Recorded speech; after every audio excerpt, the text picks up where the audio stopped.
जय जय श्री राधे, जय जय श्री राधे, जय जय श्री राधे, जय जय श्री राधे। गुरु ब्रह्मा गुरु विष्णु गुरुदेव महेश्वर, गुरु साक्षात् परम ब्रह्म तस्मै श्री गुरुदेव नमः। वराहापीरं नटवरवपो कर्णयो कर्णिकारं विप्रवासकनकपिशं भजन्ते शमाला। रन्दावेरोरदशुदया पूर्णेन्द्रये गोपवृन्दये वृन्दारण्य शपदरमण प्राविशद गीतकीर्ति। सच्चिदानन्दरूपाय विश्वोत्पत्त्यादितमे तापत्रविनाशाय श्रीकृष्णाय नमः। श्री राधे मेरी स्वामिनी, मैं राधे जुगदास, जन्म जन्म हृदय जियो श्री वृंदावन को वास। जय जय श्री राधे, जय जय श्री राधे, जय जय श्री राधे। आज बहुत ही सुंदर कथा है। कलयुग में बहुत से भगवान के भक्त हुए हैं जो श्रवण करने योग्य हैं। भगवान की भक्त की कथा भगवान ही कहते हैं, भगवान ही सुनते हैं। भगवान बहुत बड़ी कृपा करते हैं अपने भक्तों पर। भक्त वत्सल है, एक नाम उनका भक्त वत्सल भी। आज की कथा एक मल्लध्राभराचार्य का जी का कथा है। लगभग 500 वर्ष पहले की बात है।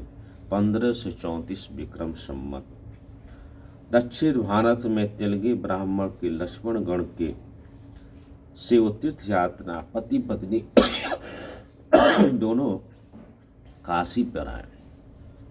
उनका पत्नी का नाम इल्लामा गाउरू था। काशी में जब आए, दर्शन किए तो वहाँ के सूचना मिला कि यवनों का आक्रमण होने वाला है। तो वहाँ से लोग चले गए। रास्ते में जाते जाते उनकी पत्नी गर्भवती थी। एक बालक, सुंदर बालक का जन्म हुआ। फिर वो काशी लौटकर हनुमान जी के घाट पर वो रहने लगे, उनका सेवा पालन करने लगे।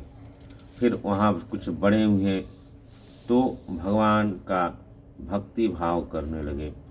13 वर्ष की अवस्था में वो अरैल से ब्रज लौट आए।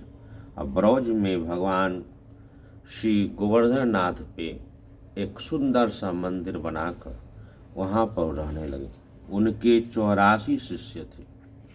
कुंभन दास, कृष्णदास, परमानंद, श्रीनाथ जी, अनेक प्रकार के शिष्य थे। उनका गुरु तत्व, भगवान की रीति प्रीति भक्ति कैसे किया जाता है, उन्होंने अपने शिष्यों को प्रदान किया। भगवान की सेवा करके प्रदान किया। अंत में फिर वो जो है 47 वर्ष की आयु जब पूर्ण हुई, फिर काशी में आकर अपना वो शरीर को त्याग गोलोक धाम गए। आगे कथा, इस कलिकाल में बहुत से भक्त हुए। उसमें दक्षिण भारत में केरल में एक कुलशेखर नाम के राजा हुए। राजा होने के उपरांत भी उनके अंदर कोई विवेचन नहीं था। वो विषयों से अलग थे और भगवान की कथा सुनने में बहुत आनंद करते थे। सत्संग करते, कीर्तन करते, भजन करते, ध्यान करते, भगवान के श्री विग्रह का, भगवान लक्ष्मी नारायण, भगवान श्री सीताराम जी का विग्रह का सेवा करते अपने हाथों से।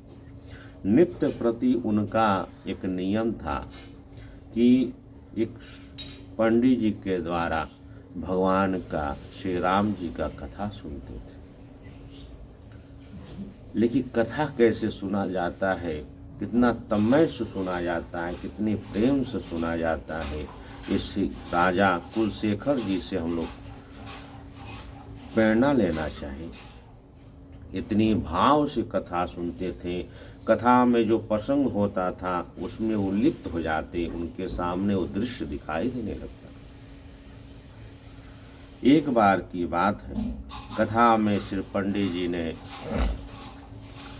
जब खरदूषण सुपनेखा का नाक कान काट दिए तो सुपनेखा ने खरदूषण 10,000 राक्षसों को लेकर और राम जी की कुटिया नासिक में प्रवेश किया। ये पंडित जी कथा सुना रहे हैं कि हे राजन, भगवान श्री राम ने लक्ष्मण जी को सीता जी के नियुक्त कर दिया उनकी रक्षा के लिए, और अकेले जो है खरदूषण जो 10,000 राक्षसों के साथ आया उससे युद्ध करने के लिए चल पड़े। अब देखिए कितनी तन्मयता से, लगन से, प्रेम से उस कुलशेखर जी राजा कथा सुन रहे थे कि उनको दृश्य दिखाई देने लगा कि भगवान अकेले ही 10,000 राक्षसों को मारने के लिए चल पड़े।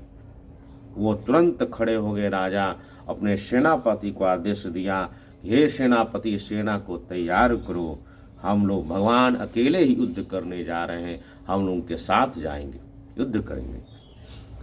पूरी सेना तैयार हो गई। उस समय राजा तलवार निकाल कर अब घोड़े पर बैठने वाले थे, क्योंकि कथा श्रवण किया था। उसी समय पंडित जी ने कहा कि हे राजन, भगवान श्री राम अकेले ही 10,000 राक्षसों को, खरदूषण को मारकर फिर अपने कुटिया में प्रवेश आ गए।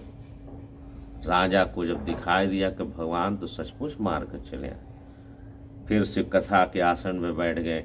सेनापति को आदेश कहा, जाओ सेना लेकर तुम घर जाओ।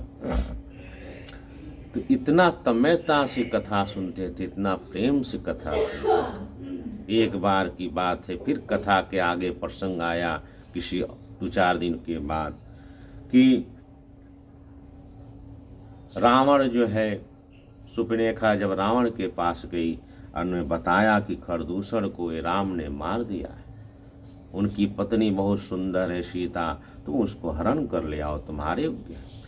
तो रावण एक स्त्री के चक्कर में, भगाने के चक्कर में, बिना सोचे विनाश के हेतु वो पंचवटी की कुटिया पे प्रवेश किया। सोने के मिग्र मारने के लिए श्री राम दौड़े दौड़े। लक्ष्मण जी ने जब लक्ष्मण रेखा घेर दिया कि हे माता, आप इसी के दायरे में रहिएगा। इस तरह कथा श्रवण करा रहे थे पंडित जी कि रावण अब सीता जी को हर लेकर उड़ा जा रहा है विमान पर। तब जो है अब राजा ये सब दृश्य देख रहे हैं, कथा में सुन रहे हैं, लेकिन दृश्य दिखाई दे रहा है, इतना भाव में तल्लीन हो रहे हैं।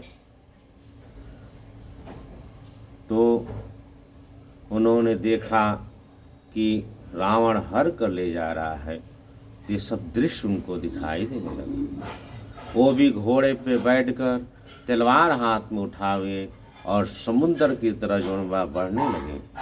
वो जाते जाते जो है समुद्र में प्रवेश कर गए, क्योंकि उनको ये दृश्य दिखाई दे रहा था कि रावण हर कर ले जा रहा है। जब बीच समुद्र में चले गए, घोड़ा डूब नहीं रहा था, भगवान को देखा नहीं गया। भगवान जो है स्वच्छात पुष्पक विमान पर बैठे हुए, अनेक वानर पड़े हुए हैं, सीताराम जी लक्ष्मण जी के साथ, हनुमान जी हैं, सुग्रीव जी हैं, विभीषण है, सब ब्रजमान है। उनसे कहते, हे कुलशेखर, हे मेरे भक्त, हे मेरे प्यारे बच्चे, देखो माता सीता को मैं रावण को मार कर मैं अयोध्या जा रहा हूँ।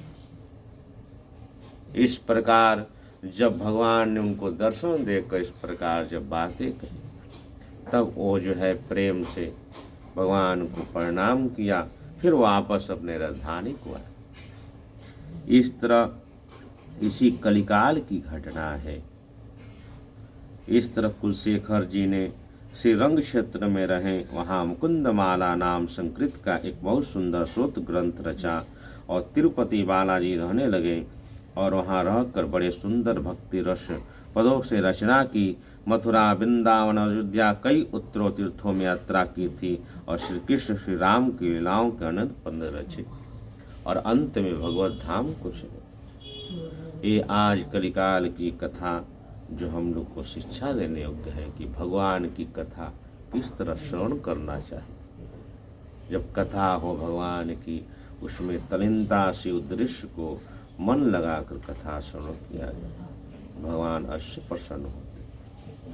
जय जय राधा रमण हरि बोल, जय राधा रमण हरि बोल, जय जय राधा रमण हरि बोल, जय जय राधा रमण हरि बोल, जय जय राधा रमण